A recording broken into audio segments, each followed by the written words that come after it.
Yep, I'm ready to go. All right, great. Melissa? Okay, YouTube says we're live. Okay. Good afternoon, everyone, and welcome to the April 20th, 2023 meeting of two committees this afternoon, the NVTC PRTC Joint Commission Working Group and the Program Advisory Committee. And I'd like to note we're starting this meeting at 4:05 p.m. And following the conclusion of the Joint Commission Working Group, staff will facilitate the start of the Program Advisory Committee, which will be led by Chair Bagley immediately following the first part of this meeting. NVTC staff, with support from PRTC staff, followed the procedures and guidelines to give notice to working group members, both commissions, staff, and the general public about today's meeting. Today's meetings are all virtual public meetings as permitted under the Virginia Freedom of Information Act and NVTC's electronic participation policy. The meeting is being live streamed via NVTC's YouTube account. If the live stream transmission fails, we would ask anyone watching to email support@novatransit.org. Again, if there's any failure, please email support@novatransit.org. NVTC staff will be monitoring this account throughout the entire meeting. With that being said, I'll now ask Alan Fye, NVTC's Director of Programs and Policy, to call the roll and identify commissioners and staff who are present on today's call. All right, thank you, Mr. Chair. Please respond here when you hear your name. Chair McKay? Here. Ms. Allen? Ms. Bagley? Here. Mr. Bodie? Ms. Garvey? Here. Ms. Rischel? Here. We do have a quorum. Just as you mentioned, we do have folks that are here from the other committee. We do have one member so far, Mr. Alcorn, who is here, who's not on either committee, but has joined us this evening. Now we do have a couple folks that are on staff here tonight for the Joint Commission Working Group. We have NVTC Executive Director Kate Mattice, myself, Alan Fye, PRTC Chief Development Officer Joe Stainsby, Commuter Choice Senior Program Manager Ben Owen, Senior Program Analyst Adam Hager, and IT and Resource Manager Melissa Walker. So that's all, Mr. Chair. We're ready to move on. Okay. Thank you very much, Alan. And the first item on our agenda today is item 2A, which is a summary of the September 15th, 2022 Joint Commission Working Group. It was provided as a part of today's materials. And again, that meeting took place on September 15th, 2022, which was our last meeting. At this time, I'd ask if anyone has any comments, any corrections, any questions about the summary from the September 15th, 2022 meeting. Okay, I'm not seeing or hearing anyone. That's the case. We're going to move on to item 2B, of course, which is I-395-95 Commuter Choice Program. And first off, I'd like to thank all of you for your continued participation in the working group, which serves as the intermediary, just as a reminder, between the two full commissions. You all represent the eligible applicants to the program and have an awareness of the transportation needs along the vital I-95-395 corridor, which I know we all agree needs are substantial. Today's NVTC Commuter Choice team is going to present us with a staff recommended program list of projects to receive funding from FY 2024 to 2025. That being said, I will now turn things over to our Commuter Choice team, Ben Owen and Adam Hager. Welcome, guys. Thank you. Thank you, Chair McKay, and good to be with you all. We appreciate the time you've taken over the last couple weeks for one-on-one briefings with us, as well as for today's meeting. Today, we will go through the staff funding recommendations for I-395-95 Commuter Choice fiscal year 24 to 25 funding briefly again, and then seek your support for briefing the full commissions on these recommendations at their respective May 4th meetings. As a very quick recap of the program itself, we are reinvesting a portion of 95 and 395 express lanes toll revenues into projects that benefit corridor toll payers, by helping more people move more efficiently through the corridor with expanded high-quality alternatives to driving alone. Next slide, please. So this is a unique funding round compared to prior ones. One element is high demand for funding. We have $88 million in funding requests under consideration among 16 projects. This is a much larger request than any cumulative request than any prior round in either this corridor or the I-66 corridor. There's more funding available. The $48 million that's available comprises Transurban's concessionaire payments to the Commonwealth for fiscal years 24 and 25, plus a considerable bit of carryover. Our last funding round took place kind of in the middle of the pandemic when post-pandemic travel needs were not too clear yet. We have constraints on the support we can provide for transit operating costs to stay comfortably within limits prescribed by our program memorandum of agreement. And overall, a very strong set of proposals that support program goals of moving more people and expanding travel options. So a few kind of pillars to our programming here. The approach we're taking in this round in terms of formulating recommendations departs some from the simply top-down scoring-based approach of prior rounds. One pillar is we sought to make full use of the resources available. Within our recommendations, we'd like to accommodate two transformative larger capital proposals that would shape travel in the corridor for many years. These are Fairfax County's Richmond Highway Bus Rapid Transit Project and Virginia Railway Express's Crystal City Station Improvement Project. Both of these are seeking at or near $20 million, which is the largest funding request we will allow under the program. We would propose to take advantage for the first time of flexibility in our program policy to split our funding awards over this and the next two-year program. So basically programming a portion of fiscal year 26-27 funding now. A couple of you asked during our briefings about the certainty of future program revenue. The funding that supports the program comes from annual transit investment payments from Transurban, the 95 and 395 Express Lanes concessionaire, to the Commonwealth. These payments are a term of Transurban's comprehensive agreement to operate the express lanes over I think a 68-year period, and there are safeguards in the agreement to ensure that payments are made. Transurban has made its payments on time and in full since the program began in 2019. That includes during the pandemic when their quarterly revenue was down as much as 90% over late 2019 levels, and for a good year was at most, I think, about half of pre-pandemic levels. In recent quarters, their revenues have done quite well. They're roughly 20 to 30% above late 2019 levels. And I'll note too, we very much consider Transurban a partner in this program, not just a funding entity. We do keep them apprised of program happenings and coordinate with them on promotion. They help amplify, good news about projects receiving funding and things like that. So another element of making use of the resources on the operations side is continuing our support for high-performing transit service enhancements. We've supported a number in prior rounds. We would also look to support further expansion where it makes good strategic sense. Another pillar, providing for a distribution of funding. Given the strong proposals overall, we look to ensure that all applicants receive funding for at least their highest priority projects as identified in their application materials. And we'd like to leverage the good variety of applications we receive to support ridership growth in the short and long term, as well modernizing and enhancing our transit systems. Next slide, please. So a few of the highlights. Our recommended program would allocate all the available funding for new projects, as well as all the amount available within that for transit operating costs. And we would ensure that all applicants get a piece of the pie. As mentioned, we would look to split our funding awards for two larger construction projects over this and the next round. So the eventual programming action would include programming $18 million of the $35 to $37 million we expect to be available in fiscal years 26 and 27. This is an impactful set of projects. The 13 projects included in the recommendations would achieve 11,000 additional weekday trips in the corridor upon full implementation based on the estimates provided with the applications. And when we compare how these trips would likely be made with and without each project, the without scenario generally assumed to be a drive alone non-toll trip, we get a number of other benefits.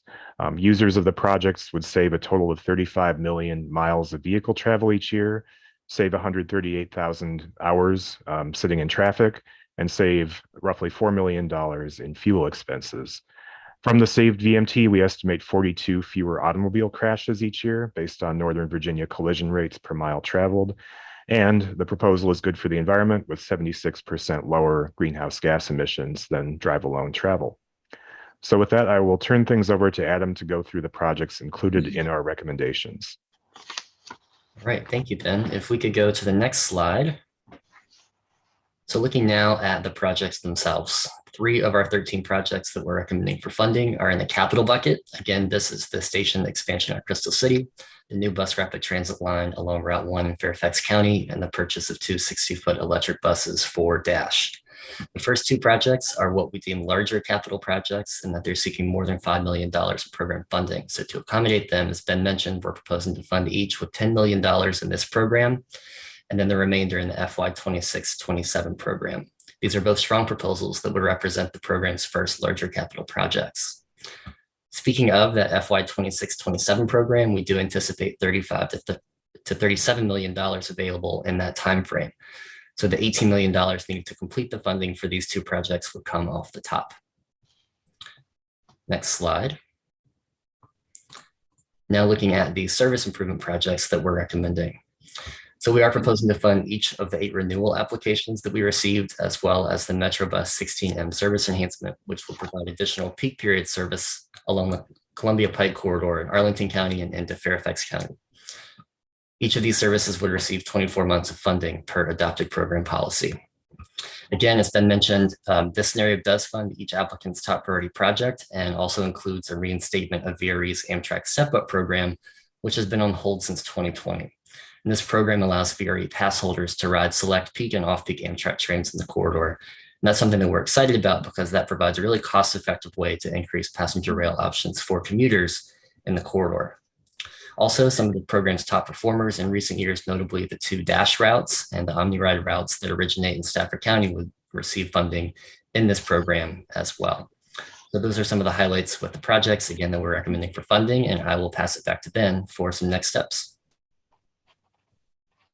Great, thanks, Adam. Next slide, please. So in terms of next steps, we will stop in a moment for discussion and questions on the staff recommendations. And if the group is supportive, we would look to present it to both full commissions on May 4th. In parallel, we're now taking public comment on all 16 projects under consideration for funding. We promoted the comment period, which just opened last Friday, over social media, including paid geo-targeted ads. And we've asked applicants to help spread the word through their own channels as well. All NVTC and PRTC commissioners received an email yesterday from me or Christine Rodrigo, respectively, welcoming any additional amplification you might like to do. That email included links to posts on our Facebook and Twitter pages, so the very easiest thing to do would be to repost or retweet those. But there are also links to messaging materials, including posts and graphics that can be used. Pleased to report that so far about 50 people have at least started our easy-to-use survey. I'm hoping we can sort of new heights in this round and hear from at least 200 commuters. I may or may not have a cookie or something like that waiting on the line, so any help is appreciated. All informational materials are available in both English and Spanish, including our survey form. And for anyone who would like to talk with us in person, we'll be at the Northern Virginia Joint Transportation Public Meeting on the evening of Monday, May 1st at VDOT's Northern Virginia District Office. We will share all input we receive with all commissioners in advance of action to adopt a program of projects in June. And then once the commissions take action in June, we would refer that program to the Commonwealth Transportation Board for inclusion in the 6-year improvement program to be adopted later in June. And then implementation of funded projects could begin as soon as July 1st. So that concludes our briefing. Happy to stop and take any questions, discussion. Thank you very much, Ben and Adam. Great presentation and great work. Let me stop for a moment to see if there's any questions that any members of the committee have. And I see Ms. Rochelle. Thank you. Thank you, Chair McKay.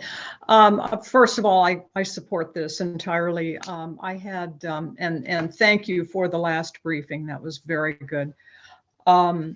I had some concerns about advanced commitment of funding, considering that we don't even have the funding yet. It's not even here. But in the end, 18 million is a very small amount of money compared to the overall transportation picture. So I'm certainly willing to put aside my concerns and support this. Thank you, Chair McKay. Thank you very much. Ms. Rochelle, Ms. Garvey. Yeah, thank you. See, am I on? Yeah. And I also just want to echo my thanks. And the briefings ahead of time were really very, very helpful and answered the questions. As I said, like Ms. Rochelle, we're all sort of trained that you can't commit money that you don't have.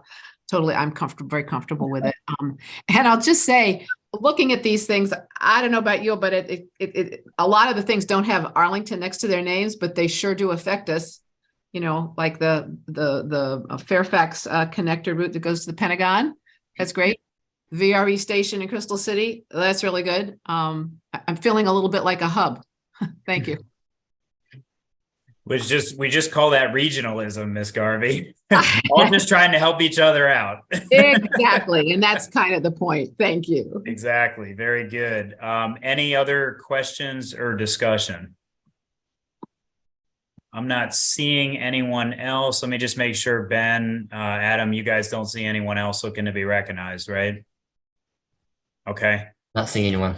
Okay, great. Well, again, thank you for the great presentation and work on this. And as both Ms. Rochelle and Ms. Garvey said, thank you for the reach out ahead of time. I think it helped explain a lot of things in advance of this meeting, and is one of the reasons there aren't a lot of questions and concerns at this point, which is a good thing. This is a good program, and it'll make a difference. And I know that, I strongly support the actions in here as well. And it sounds like that's the sentiment of the committee. We're not taking official action. We're not in a position to take official action on this, but we do want to confirm that we're in general support with this slate of projects, so that we can move forward with a full presentation at both of our commissions, NVTC and PRTC, in May.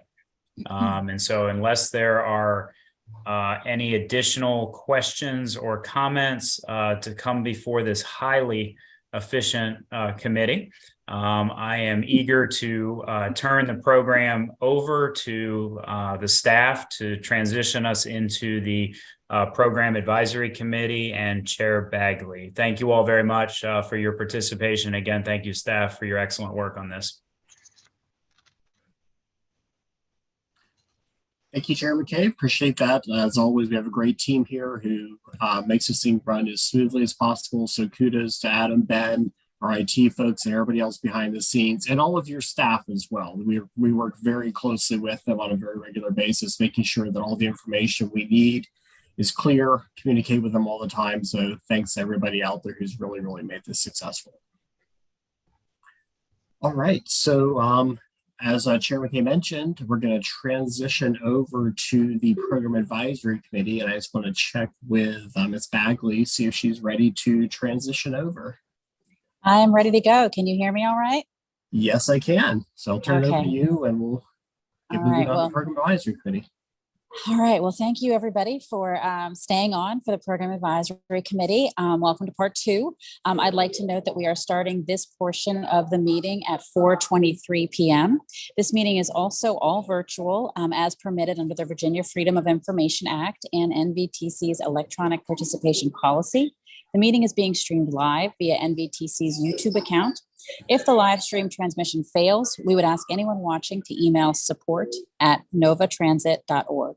NVT staff are monitoring this account throughout the meeting. I'm going to hand it back to Alan Fye, NVTC's Director of Programs and Policy, to call the roll to identify commissioners and staff present on the call. Thanks, Alan. All right. Thank you, Madam Chair. Will you hear your name? Please respond here. Ms. Bagley, Here. Mr. Faust, Ms. Garvey, Here.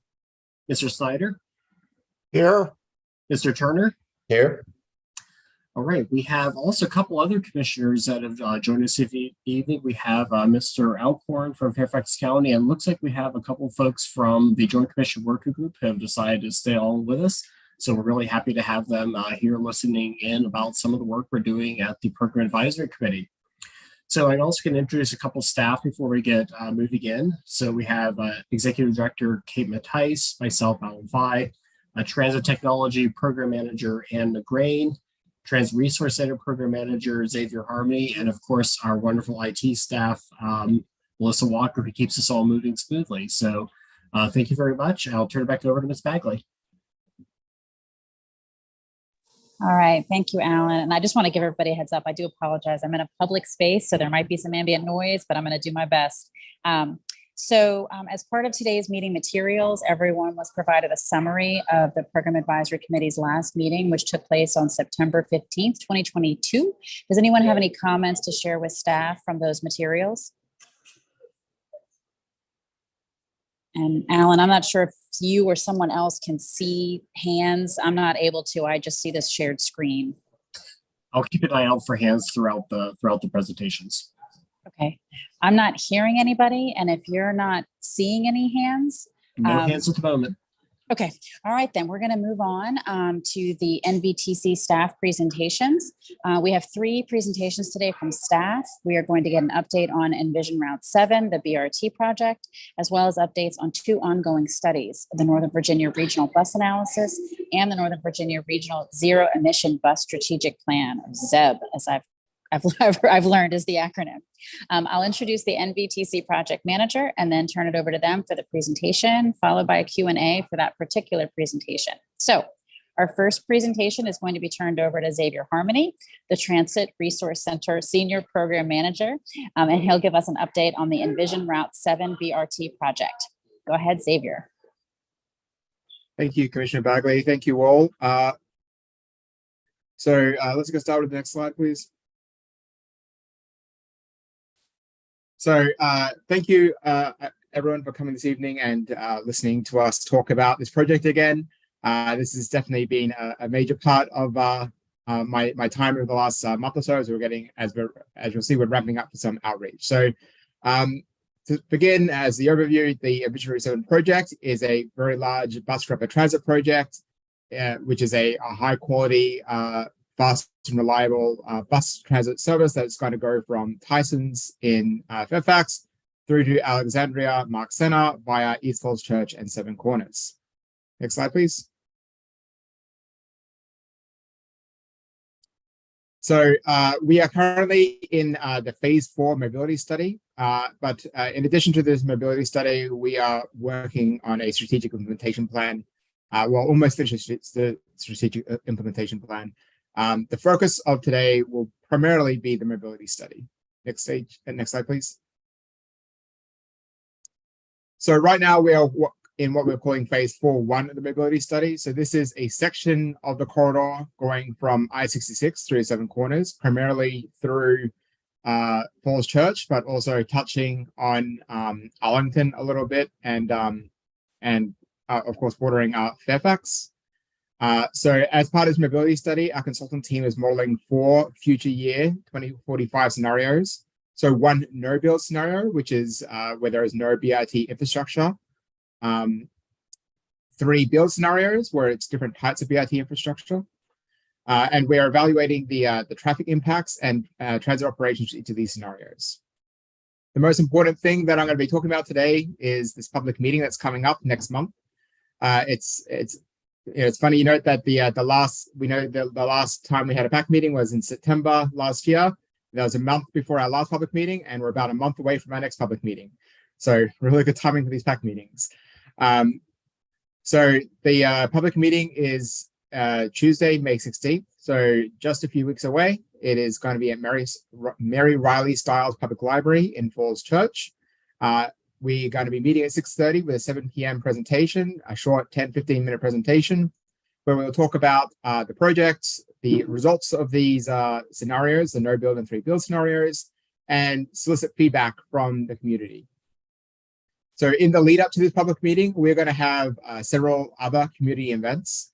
So the purpose of these events are to promote the public meeting on May 16th. We want to get the word out, make sure that a lot of people come and provide comment.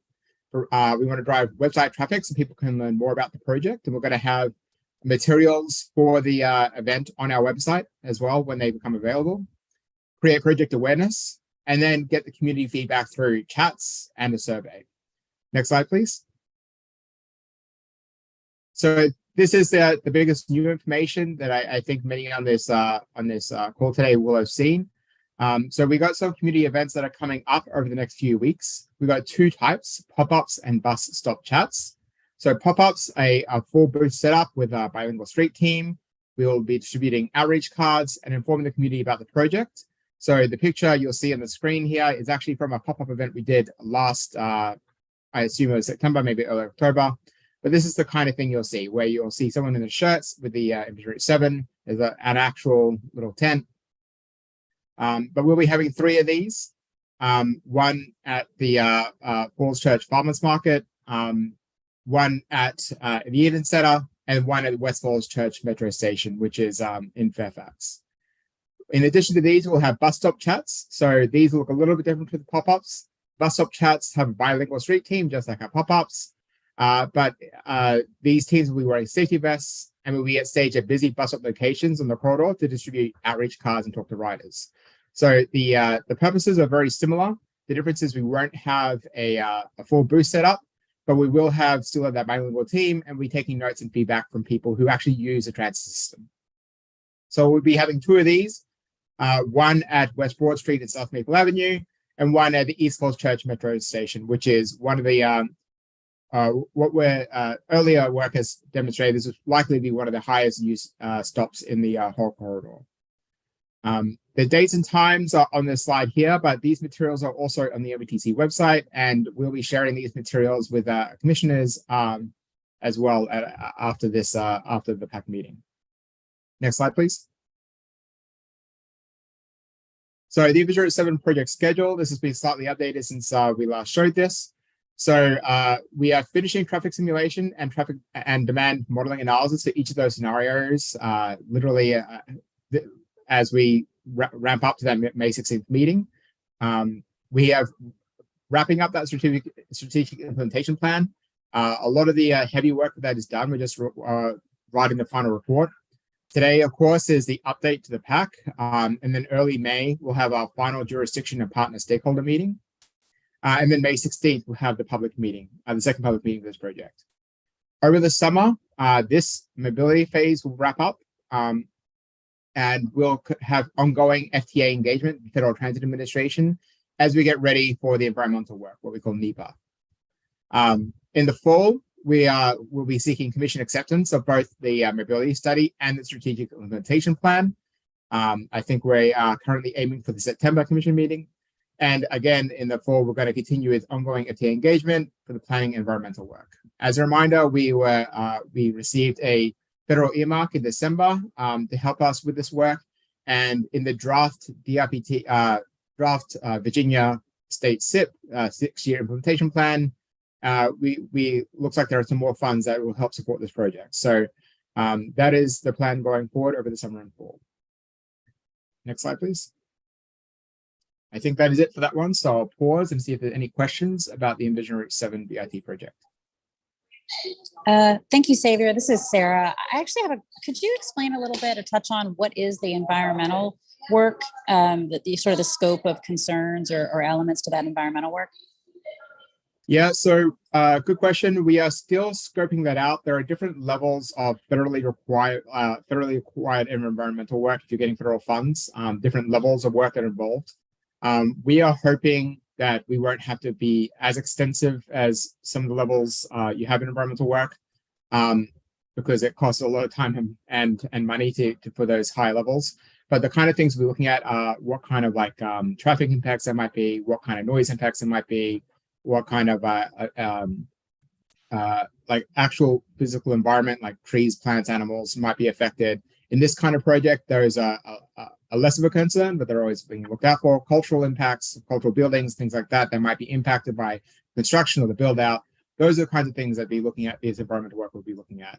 As part of that, that means that there'll be a more of a fleshed out idea of what the operations will be looking like for this project, and a revised version of what the ridership might look like, because you need to know both of these things to understand what the impacts are.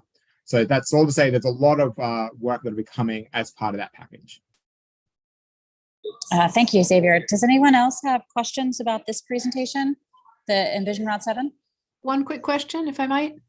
Go ahead, Ms. Garvey. Yeah, thank you. Yeah, thank you, Madam Chair. I assume you've thought about this, but I was struck last night. I had just watched the meeting on the WMATA committee. And I was struck by one of the ways they get information from the community. This is a new thing I hadn't heard. They get on the bus and ride the bus and talk to people on the bus. Captive audience. It's not like the bus comes and runs off, right? I kind of thought that was a pretty cool idea. It may not work for what you're doing here, but I just wanted to check if you considered that, and not a big deal, but that I hadn't really heard of that. And it seems like a really good way to get certain kinds of information, pretty effective. I appreciate that feedback. The bus stop chat is supposed to kind of imitate that kind of thing. People are kind of stuck at the stop while they're waiting for their bus. They're likely to use that bus. So, while they're waiting for that bus to come, there's an opportunity to talk to them about their experiences with the bus. So it's that same kind of idea. We have fewer resources in the bus network redesign, so we can't. It's not as feasible to have people ride the bus as much, but it's that same kind of premise: get the people who use the system while they're waiting to use the system. And if anything, I think people be more candid while they're waiting to use the bus than when they're actually on the bus.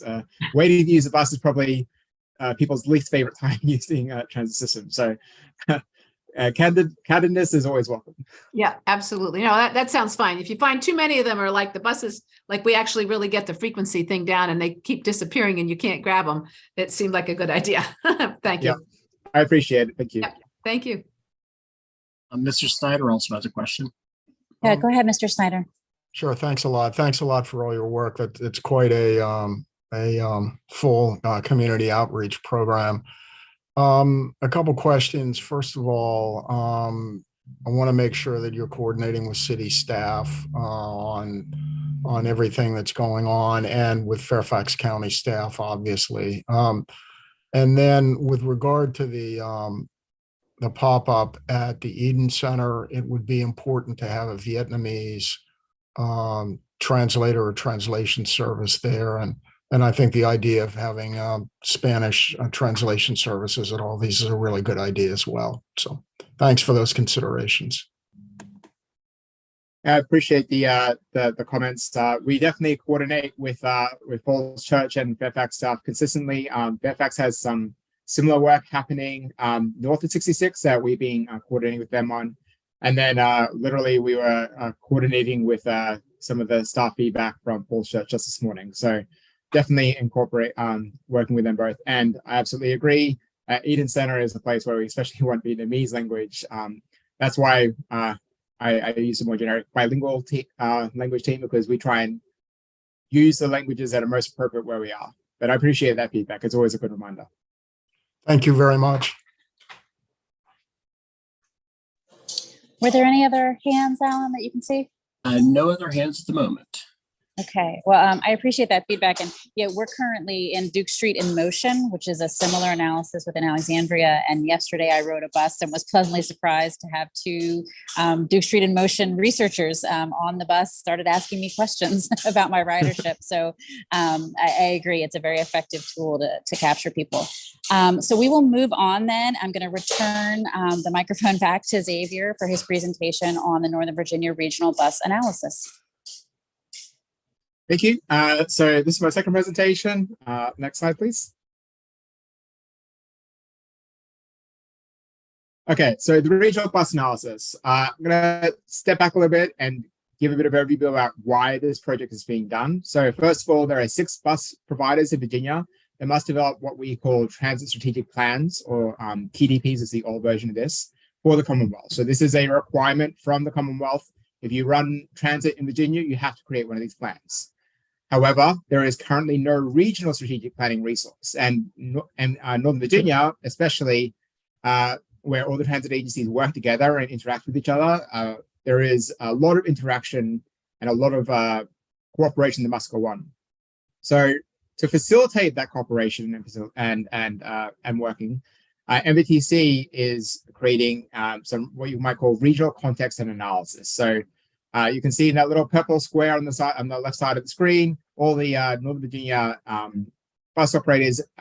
These are the ones that must provide transit strategic plans. So WMATA is not included in this because they do not have to do one of these plans, but all the Virginia owned and run systems must produce one of these plans. And our project is considering all these systems and creating a regional strategy, regional context and analysis. So this is a high-level view. We are looking at cross-jurisdictional and cross-service area implications. So cross-service area might be an example. A good example is like OmniRide or Loudoun County, who are these commuter systems that cross through multiple jurisdictions, or basically anyone going the Pentagon, but also cross-jurisdiction. And then we also looking to find opportunities for regional collaborations and efficiencies, where there are opportunities to work together, where there are opportunities to share resources, and have a sum greater than the individual parts. Next slide, please. So there are two main sort of sides of what this strategic planning process looks like. So first of all, we're looking at what currently exists. So on the left here, we have a little more detail about what a TSP is. So again, it's a requirement from the the General Assembly. And it's basically a blueprint outlining desired changes to improve transit service. So each transit agency says what current service they have, what current facilities they have, and how they basically plan to improve or change their system over the next 10 years. What we're going to do is what we're calling a meta-analysis of these TSPs. We're providing a regional summary of each of these TSPs, whether they're completed or in process, looking at existing bus services and performance, planned bus changes and improvements, and any asset or capital management and implementation that's being planned over the coming 10 years. So that's the planning side of things. In addition to that, the other side of the coin for planning is the financial needs. So we'll also be doing a regional summary of projected short-term and long-term capital needs, both operating and capital. This will complement some of the work that is being done on the WMATA side, but again, this is specifically looking at the Northern Virginia, the Virginia earned and run system, the 6 agencies I showed in the previous slide. So this is understanding all that existing and planned bus service, as well as the capital management.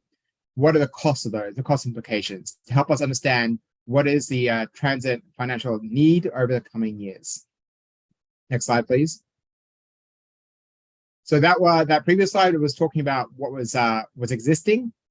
Now we're going to be looking at what's in the future. So the meta-analysis and the financial needs is primarily based on existing documents. These next things are things we'll be actually doing as a study value add. So there are three elements here. And before I start, the image on the left is an overview of all the transit systems in Northern Virginia. You can see how much they interact with each other, how there is overlap in some areas, but in some areas there is not so much. There is very much a collaboration is a very important part of this. And thank you to MBTC Program Manager Sophie Spilotopoulos for putting this map together, because it's a very complicated thing to demonstrate. So we talked about the current and planned service that we are seeing in the TSPs. The big question is, where are those service gaps? Where are their needs not being met? So this might be time of day or day a week, like time gaps. But then there might also be geographic gaps. So for example, where a bus might not be going right now, where it might be needed to go in the future because of changes in land use or changes in population growth, things like that. So considering these gaps, we need to ask whether there are opportunities for shorter term new transit corridors, or in longer term new high capacity corridors. So a high capacity corridor might be, for example, another BRT route. You know, we've been studying the Envision Route 7 project for a few years now. There might be another Envision Route 7 like project out there for us to find. There are also more opportunities for us to find cross-jurisdictional routes. One of the advantages of MVTC is that we have that regional approach and regional look that allows us to look for some of these opportunities across jurisdictions. So using what we know from the TSPs being planned and knowing the gaps that we have identified, where are there opportunities to create new service to better serve Northern Virginia residents and employers? And then finally, considering space and money constraints, are there opportunities to share infrastructure? So these could be things like maintenance facilities, storage facilities, fueling, offices, or even where we can better manage bus stop space. And then finally, how do ZEBs changes affect things? So zero emission bus. So where is the infrastructure? Where are the buses going to be using that infrastructure? How are there opportunities for those to be incorporated into sharing facilities in the future? Next slide, please. So the timeline, this project only kicked off last month. So we're very new, not much has been done so far. This project is expected to take about 12 months. So this time next year, it should be done. We are coordinating with both WMATA, with Metro, and MBTA through a technical advisory committee. So I mentioned both Metro and MBTA because they are both working on related and complementary projects. So WMATA has their bus network redesign, and MBTA has their BRT pre-deployment plan. This is a project that interacts and coordinates with both of those works through both directly the technical advisory committee, through some shared consultants, but also just a lot of coordination at the staff level.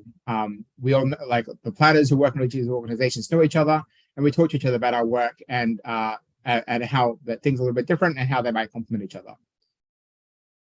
So on the right, to finish off, is the timeline for how this project is going to wrap up. So we are currently working on the meta-analysis of the TSPs and some online interactive maps of current planned service. So this will be a fun thing that people can play with and sort of see where the current planned and future service is. Over the summer, we will be doing our bus gap analysis with some more interactive maps on showing where there are service gaps. In the fall, we anticipate doing the work to identify the priority corridors where we are most want to find new service or perhaps ramping up service, as well as the bus infrastructure analysis, the capital side of things. And then finally, in the winter, we'll be wrapping up with the financial needs in the final report. So the financial needs will be informed by both the TSPs, but also anything that might come out of the bus priority corridors and the bus infrastructure analysis. So that is it for this one. I believe the next slide is the final slide. I will be happy to take any questions.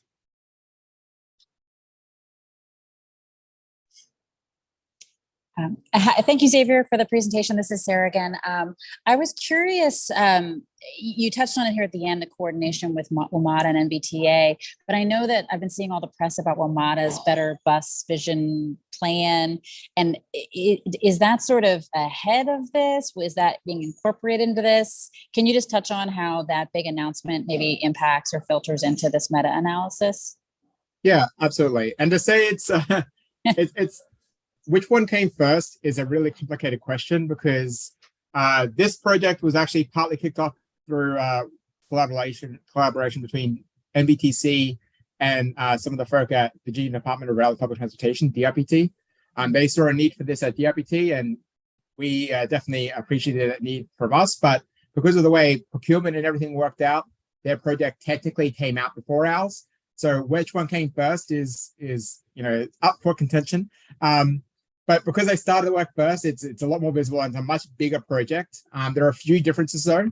So one is a geographic difference. So obviously WMATA is in DC and Maryland and we're not. But on the other hand, we go into Loudoun and WMATA does not for bus services. Another difference is OmniRide is directly involved in this project because they have bus service in the 3 cities and counties that are in the MBTC jurisdiction, whereas they're not incorporated into the WMATA work. So there's some differences there. WMATA is also looking at a nearer term implementation kind of thing, whereas this project's more looking at a more of a medium term, up to 10 years. What is the strategic vision for this region? So what is, and that's more incorporating what are the visions we're seeing from each of the jurisdictions, as well as what the gaps are to help meet some of those needs. So there are some differences, but there's a lot of coordination going on. I myself and a couple of other MBTC staff are involved with the bus network redesign through their technical advisory committee. And we're going to have WMATA staff, Metro staff included in our technical advisory committee. So there's a lot of coordination going on. Even when before we released this project for procurement, we were coordinating with senior Metro staff. So they knew that what was coming and we made sure there was no conflict. And the final thing I'll add before I finish this response is that we have, it just so happened that the consultants that we're using for this project, there's a heavy overlap with the consultants used for the bus network redesign. So even the people doing the work know what the work is being done on the other side. There's a lot of overlap there, which really makes sure that we're being very prudent with the limited public funds that we are overseeing here. Thank you for that. Are there any other questions from committee members? Ms. Garvey? Yeah, usually. Here I am again. Thank you. This is great. I love the map. The thinking about the future map, that is way cool. I assume as we move forward, it'll get so when we can play with it, that'll mean I can put in 10 o'clock on a Saturday morning and like some lines will disappear or some will appear. I mean, that'll change depending on the time of day and the day. I think that's a good contribution. We don't know what's going to clock yet because it's right now in like this is the work to be done. But I think that's a good thing that we'll make sure we try and include because I think that would be very that's useful. hard, but that's what really Yep. counts. You know, I'm thinking old fashioned me. I'm thinking a thing where you've got like overlays and you put another overlay down and because that's where you really see the gaps. And then I assume you can't do this, but it would be way cool if along with that map, you had like little groups of people within a sense of like, at this spot, 20 people want to get to such and such a place, or at least want to get on the system. And at this time, maybe it's 5. And at this time, there's nobody. 1 in the morning, there's nobody, but maybe by a hospital, there's a whole group of health. Are you going to be able to get that kind of information, let alone put it on the map, which would be way cool? We already have some of that information available. Metro has some pretty good transit data, and we are able to leverage a lot of that for this work. We still need to acquire some of that equivalent kind of data from the 6 transit agencies in Northern Virginia, the bus transit agencies in Northern Virginia. Not everyone has that level of granularity for data, but everyone has a sense of where demand changes over time, and we're going to try and incorporate that the best we can. So I don't know what the final product will look like, but we'll have something that'll be similar to that, or to that effect, that'll influence our work. That's way cool because I mean, if you can manage to do it, even if it's rough, because it seems to me, ideally, you're going to be able to click a time or whatever, and you're going to see who's stranded because there's no system. I mean, it'll just be clear as day, which, you know, it's not right now. Another question, which I think I've asked before, and I'm sure you probably wouldn't do, but have you considered putting school bus routes on this map at some point? I'm going to punt that one. For now, it's just showing the public transit routes. School buses are not quite within our purview, but there's a very much an overlap in how they complement each other. And I know some of these public transit routes, for example, explicitly designed to carry students as well. So Arlington, for example, we're working on it. One of those systems. Yeah, we have not gotten there yet, but we're working on it. Yeah, because we have these 3 systems running around Arlington, and a lot of the buses there's WMATA buses, there's ART buses, and then there's school buses, and a lot of times they're empty and they're still not taking people where they need to go, which is really frustrating. But I mean, no, we couldn't possibly do this without computers, so I know how hard it is. Thank you. And then I will just say I appreciate the look at the also on this particular slide. Considering space and my opportunities to share infrastructure, as you, I'm sure, we're well aware, we're building this new bus facility, and oh my, that was we needed more space. At one point, we were getting space in Fairfax because we couldn't find anything here, but we have some dear friends to the west of us who have a whole lot more land than we do, and it would be nice to be able to cooperate at some point. Maybe not right now, but looking to the future, the more we can cooperate, the better. Because I think we're going to get maxed out here in Arlington pretty quick. Thank you. I really appreciate exactly what, really cool work. Thank you. Thank you. And that's exactly why this kind of stuff is being looked at. I mean, it might not necessarily affect some of the stuff that's being built right now, but looking to the future, this is one of the things I think we have to think about. So I appreciate that comment. I agree. It's an important thing to think about. Yeah, no, absolutely. Especially if we're getting to where like we need to recharge electric buses or something, right? Or maybe we're going to go to compressed natural gas, which we've got, or maybe we'll go to hydrogen, whatever. But yeah, the more we can cooperate, the better. So I've dominated far too much, and I see Mr. Turner's got a question. Thank you so much. This is really great work. Thank you. Mr. Turner? On? Yes, you're on. Okay, very good. Thank you. Xavier, I may have missed this. If I did, I apologize for being redundant. So this appears to me to be an inventory of the need, which I really think is great. A holistic view of the whole region need. And I think that's terrific. Identify gaps in service and need. Does it extend to a working interactive dynamic map for commuters at any given day and time to go online and see if the route they want to take is a viable route for that day and that time? Or is it a snapshot of here's where we are, here are the gaps in service for the long-term, more strategic view? So is it just a strategic snapshot, or is it a strategic snapshot intended to turn into a tactical tool? Sorry, that's military, but there you go. So to answer that, I think Let me give you some context. So we just Yep. finished an ATU strike out here in Loudon, or actually it was put on hold. So would the map suddenly flash so that all the Loudon routes are not functioning, or they're functioning at a radically reduced rate? I don't think it's going to necessarily reflect like the real time what's happening. It's more about what are the planned things out there. So that might be what's in the schedules for right now, but Okay, not necessarily when those kinds of things happen. But when looking forward, when you're looking at like what people might be able to use, and like take it from here to there, that might be something. We have explicitly said in our scope that we're going to have an online resource that's interactive. But I mean, that's, we don't know quite what that looks like yet. So there might be a thing where you can put in time of day and location and see where you can go using the systems. That might be the way it goes. We don't know what it quite looks like yet because we haven't, like I said earlier, we're very early in the stage. yep, We will have something, but I think that would be attractive. I don't think it's going to be the kind of thing where you can look at like right now, like a real time, where are the services right now? This is more of a looking forward kind of thing. I still think there's a tactical element to it, but it's how is the region going to tactically approach making transit better? okay, that's good. Thank you very much. It's a great project. I really commend you guys.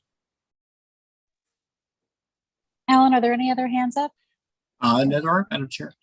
I have another, what I hope is a quick question, which is there doesn't seem to be a reflection on the cost of these relative trips. And I'm just curious, like, is that a data point that I love the things that have been suggested about different times of day and that sort of thing. But is that a factor in the data you're collecting, is what each of these routes or services sort of charges for their respective rides? So we will have, so you talk about the cost to the passenger side, not to the jurisdiction side? Yeah, just as we start to show what's available and what's possible for people to also have an ability to evaluate, is this a gallon of gas, a tank of gas versus a much cheaper potentially bus ride? So to answer that, I think it's a good question. I don't think we thought about it heavily. I will say that there has to be a thought about this to an extent because the financial analysis side of this has to consider potential revenue streams. And as part of that, you have to consider the fare revenue as one of those sources. So to that extent, we have to consider somewhat the price from the passenger side. But I don't know if there's much scope in like doing an extensive sort of like, analysis of like the what is the cost of a car trip versus an equivalent transit trip. I do know that they have done some similar things for equivalency for travel time, for bus versus car for the bus network redesign work. And again, we're using some similar consultants, so there might be some opportunities there. But outside of like what is the expected fare revenue from these services, I don't know if we'll be seeing any more than that. But there will be something on fares. It's just I don't know how deep it'll be. No, that's fair. I understand that. And you're right. I appreciate it's captured in some ways in the cost of the transit itself. But as we start to weigh the attractiveness, you know what I mean? Or how are we getting people besides frequency, is fare an element in encouraging them to consider a bus service? Well, thank you, Xavier. If there are no other questions on this particular presentation, we are going to move on to our final presentation, which is from Anne McGrain, our Transit Technology Senior Program Manager. She is going to give us a strategic update on the, I just like saying ZEB, on the Northern Virginia Regional Zero Emission Bus Strategic Plan. I'll hand this over to Anne. Thank you so much, and good afternoon, everyone. You can move to the next slide. So in February, I provided a brief update to the Commission about NVTC's Regional Zero Emission Bus Strategic Plan. And at the time, the project had just kicked off. So the purpose for today's presentation is to give you a more detailed update now that we're a little further along in the process. And the strategic plan project really has two main components. The first is part of the plan is to develop a set of regional recommendations that can advance zero emission buses throughout Northern Virginia. These are recommendations or actions that will really serve as MBTC's work plan for the upcoming years and identify ways we can support our regional partners with this transition. There's also a second part of the plan, which is more about providing additional support to the regional partners to advance their own fleet transition plans. Everyone in the region is at a bit of a different stage in this process, but a zero emission bus transition plan is required to apply for federal funding for zero emission buses. So it's something that most people are working towards. And so we see the second phase of the project as a bit flexible to accommodate each agency's needs and different time in the timeline. But the overall goal is to make sure that our regional plan and its recommendations are then aligned with these individual recommendations that happen in that second phase. And then within both phases, what we're really trying to do is take an expansive look at what we should consider when we're considering zero emission buses. And we, I think, talk a lot about battery electric buses, but there are also the fuel cell electric buses that are powered by hydrogen. Both of those are kind of currently under consideration. And we're looking at things like shared charging infrastructure, how to advocate for better interoperability standards, coordinating on workforce training, really a number of things. Next slide, please. So we're currently in what we're calling the discovery phase. And we have really in the past couple months interviewed the 5 transit agencies within the MBTC district, as well as OmniRide, Metro, and then also Dominion Power, to get a sense of the path to zero emissions and each agency's goals for the future. Additionally, we're analyzing data from all the agencies to understand their current infrastructure and fleet composition. And then this is being complemented by research on industry trends. So this phase will wrap up later this summer, and the deliverable will be 3 different technical memos that describe our findings and then help us build into the next part, which is in the summer when we'll take those findings and begin to work with, again, regional staff. We have a technical advisory committee to identify preliminary regional recommendations. So those recommendations really help form, and the findings that happen through these memos help form the basis of the draft strategic plan. And we're planning to come to the commission in the fall to discuss these preliminary recommendations. It's then after those regional recommendations are established that we start to shift towards those individual agency transition assistance tasks. And that happens in the fall and winter. And we anticipate that the entire process will wrap up in early 2024. Next slide, please. So I wanted to give a brief snapshot of some of the challenges that have been raised during these conversations we've had with all the different agencies. Kind of top line thing is that funding is definitely the most cited challenge for zero emission bus transitions. And the issue is twofold.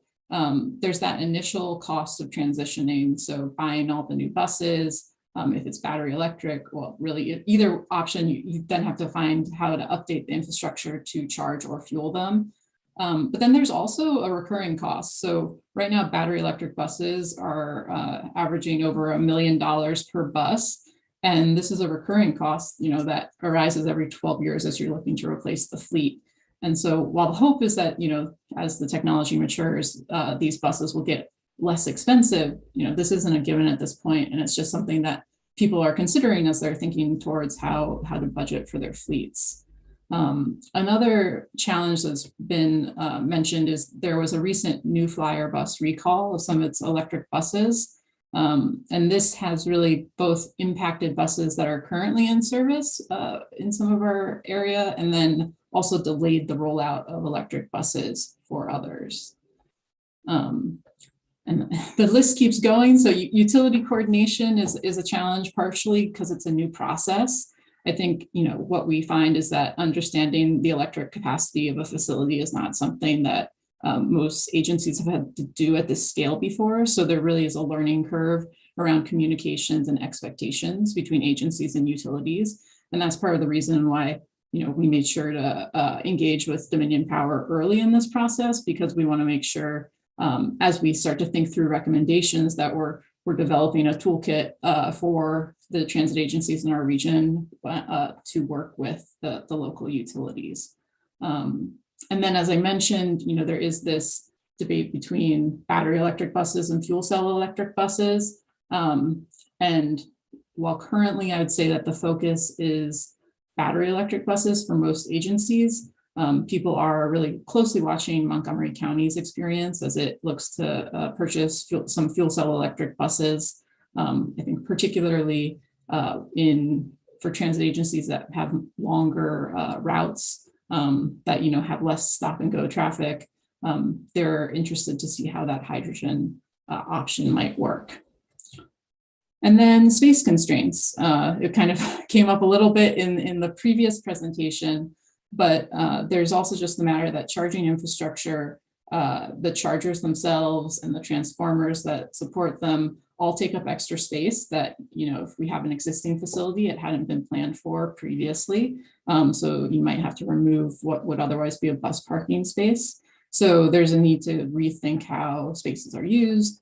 And then that also starts to get into questions of, do you end up going for pantograph or overhead chargers to try to free up some space?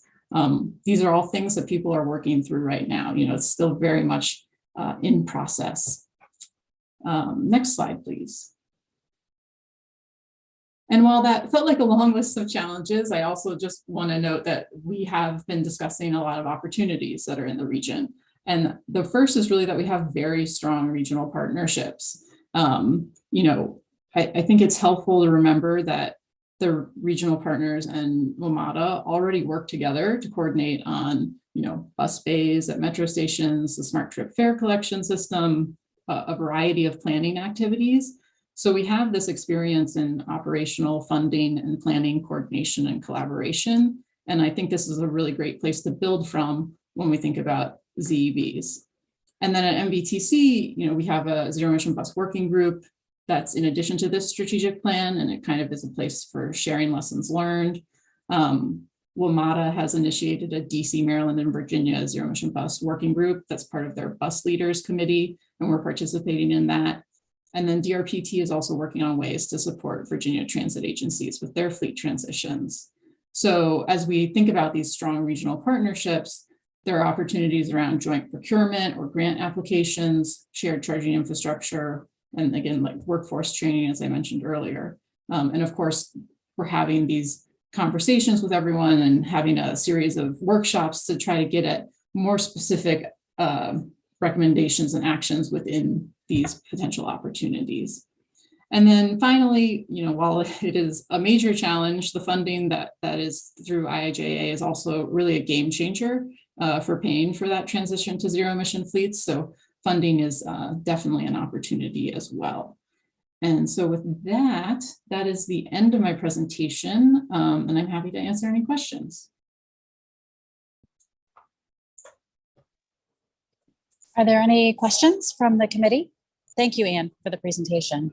Of course, thank you. Ms. Garvey?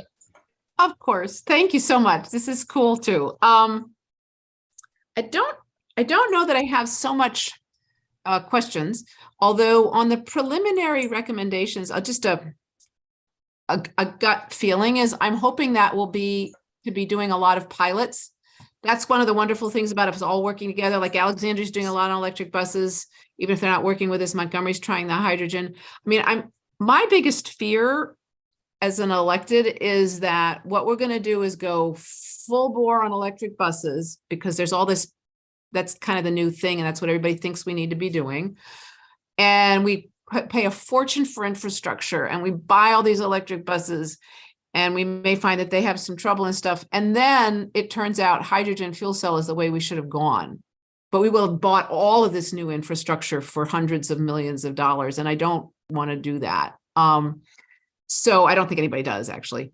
But so I think there's going to be a lot. I guess what I'm saying is I think there's going to be a lot of political pressure. I feel it. Move now. Electric buses. Go, go, go, to go, go, go. And I'm not yet convinced that that's the right thing to do at all. So I'm hoping we're going to look at it. And as I've talked about before, and I think you've probably heard me, we're looking at getting our own, using our water treatment plant to produce methane gas that we compress and then we use in our buses. which is really an incredible closed loop. And people don't like that idea because it seems like fossil fuels, although it's not, and it doesn't seem so exciting, right? Because it's the same old buses. But oh my God, it takes stuff out of the air and it's like sustainable and it's incredible. So anyway, what am I trying to say? Anyway, don't feel like you have to tell us that we need to go forward and do a whole lot, at least for this board member. Please be cautious. I think that's where I am. And I'm happy to hear any reactions. And I don't know where everybody else is, but that's what I'm seeing. I think we have a huge advantage in all of us working together, but I think we need to be cautious and smart about how we do it, as usual. Yeah, I don't know if that's helpful, but anyway, there we go. I just got on my soapbox. Thank you. No, thank you for those points. And I think, that's part of the reason too, that one of our memos for this discovery phase is that industry trends piece. A lot of what you're describing of people kind of going all in on battery electric and then maybe deciding to go to fuel cell electric, we're kind of seeing it now happen in California a little bit. So this is something that we definitely discuss internally within our working group. We're very aware of it as we're thinking through the planning process. And yeah, I think we're trying to be very open to the idea that there could be a kind of suite of options that might work across the region. There isn't a one size fits all kind of solution. And at the end of the day, just getting people on a bus is a very efficient and sustainable way to travel. Right. Yeah, thank you. And I just think, because I know staff is in a different role than electeds. And sometimes when we first got a presentation, the whole thing about using the reusable gas that we get from our own treatment plant, that kind of got buried in the presentation my staff gave it because my board members were so interested in electric. So that was the presentation that we got. And I kind of said, wait, let me look at that. Well, and I stayed back and got more, but anyway, I hope that you don't let us push you around too much if you think there's something else we ought to do. And this is for all the staff listening on here. It's not just for you, because I think it's really important we be smart about it. All right. Thank you. Thank you, Madam Chair. You've indulged me. Appreciate it. No, thank you. Thank you, Ms. Garvey. It's a valuable sort of reminder, to pause and consider all the options. Along those lines, actually, I was curious, Anne, the greening of the grid, is that a piece of the, electric analysis as well? Because not just sort of the points Ms. Garvey's raised about, potential other options, but simply making everything electric too soon and relying on a grid that isn't green itself has its downsides. So that's an element. I'm just curious, like in the analysis of actual emissions reduction through electric bus usage, are you able to, touch on where the electricity is coming from, where the charging is coming from, and how clean that source is as well? Yeah, we definitely, so there are actually some really good tools that the federal government provides to kind of estimate those things. So we could definitely include that, there are ways that you can say, like, what does this look like if you're in Virginia using Virginia's electricity? So I think that's a good point, and that's something that I think we can definitely incorporate into that planning report, because I do think the strategic plan is both, it's our plan for the region and how we're going to move forward with, sustainable bus fleets, but it also serves as a really good opportunity for education. And so I do think that's a good point that I hadn't been thinking about as much, because, like at a certain, it's more talking with Dominion from the perspective of, do you have capacity? Do you have this sort of thing? And you're right that it's helpful to just step back and think about that bigger picture. So I'll definitely make a note of that. And note what Dominion's interests might not be quite the same as ours, just saying. Thank you, Sarah. Thank you. Yeah, and thank you. Yeah, thank you, Anne, for incorporating that piece, because I think what's fascinating about the three presentations we've had today is it emphasizes, and you emphasize this, just getting people onto a bus at this stage, it is an environmental choice and a safety choice and a traffic reduction choice. And then the next level is, how do we then make those people on the bus? How do we, reduce their impacts, their environmental impacts? So it's kind of fascinating getting these three presentations together and seeing how they relate. Alan, who should I hand off to next? All right, we've had a couple folks turn their cameras on, I think trying to get our attention. We had a Mr. Faust, Mr. Snyder, and then Mr. Turner has his hand raised. So I think Mr. Faust was first. Thank you very much. Thank you for the presentation. I just want to comment. I very much appreciate Libby's position, and I do too want to be cautious. But I also don't want to lose sight of the fact that we need to develop a sense of urgency with respect to dealing with the climate change challenge. We don't have time to find the absolute perfect solution to the challenges that we face. We're going to have to take some risks, and we're going to have to do some things that will require us to take a leap of faith maybe, and recognize that we have to go back and start over sometimes. So, you know, everywhere I turn, I am hearing, you know, I am seeing the movement is too slow in terms of how we deal with the climate challenge. And so, you know, I don't know that changes anything you do, but I just don't want to end this meeting thing, everybody online saying, be cautious. I'm saying, go for it. Find out a way to help us reduce our carbon footprint. Thank you. Thank you. And I just want to note, in, you know, talking with all of your staff of the different transit agencies, everyone's very committed to that goal. I think we're all in this, going down that same path of really hoping for a more sustainable future and looking for ways to solve that. So that is definitely one of the opportunities. I think people are engaged and ready to try to solve the problems.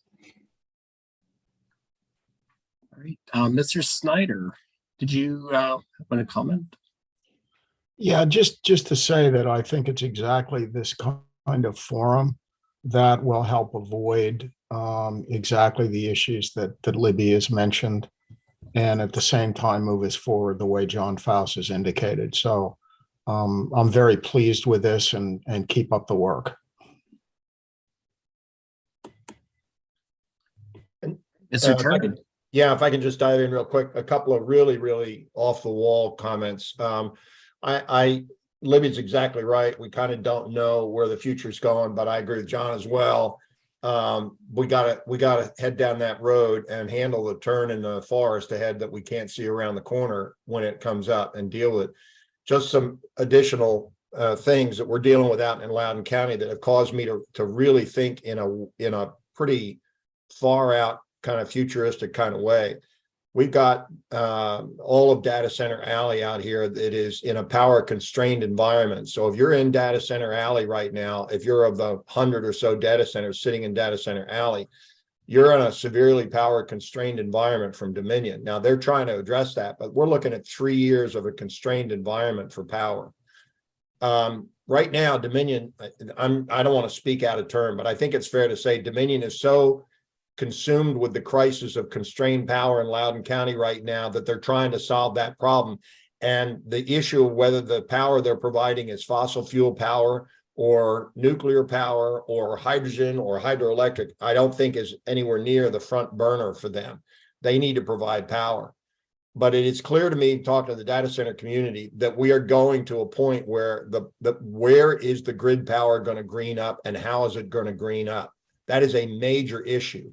I had a call, and the only reason I bring this up is because I think we're going to have to make a decision to go with our best guess, to John's point, because climate change is now a crisis. It's now an urgent crisis. So we need to get off fossil fuel just as fast as we can. And I think it could be a combination of electric and hydrogen, one or the other. But I think we need to move forward with a real sense of urgency, and then just be ready, because the grid, to green it up in an urgent way, is going to start involving concepts like small modular reactors in the communities. I saw a proposal the other day in, I wish I could remember the Virginia community, I think it's down in the Hampton Roads area, that is already planning within 5 years a major data center campus that's all powered by small modular reactors. The other concept is community choice aggregation, which we had a consultant study done here out in Loudoun County. And we decided it was too prohibitive right now, but Virginia law does allow communities to selectively introduce green energy as a power source that then has to be transmitted over Dominion lines. This is really peripheral and collateral of the discussion. I totally understand that, but my bet is they're going to have to put real emphasis on greening up the grid. And once they green up the grid, then electric is probably going to be the preferred way. But there's so much, my point, I guess, is there's so much changing. If we wait for the change to slow down and stop, we'll never take a first step. So we got to take the first step. Let's take it and just be ready for pretty substantial changes in the pretty near term.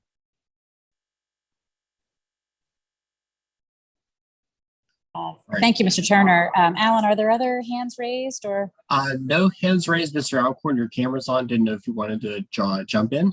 Yeah, Madam Chair, if you let me in, just a quick, appreciate the discussion. Thank you. I think let's also don't forget one other thing. We're talking and thinking, I think, mostly about climate impacts, but let's also remember about the localized impacts that our current bus fleet has on people that live along bus routes, both in terms of air quality, particulate matter ingestion, and noise pollution. So there are advantages. I realize there's some tremendous challenges we're dealing with to go electric, but if we can get past those, even when the grid's not yet fully green, it's still going to be better for our residents if the system works. So thank you. I appreciate the urgency comments too.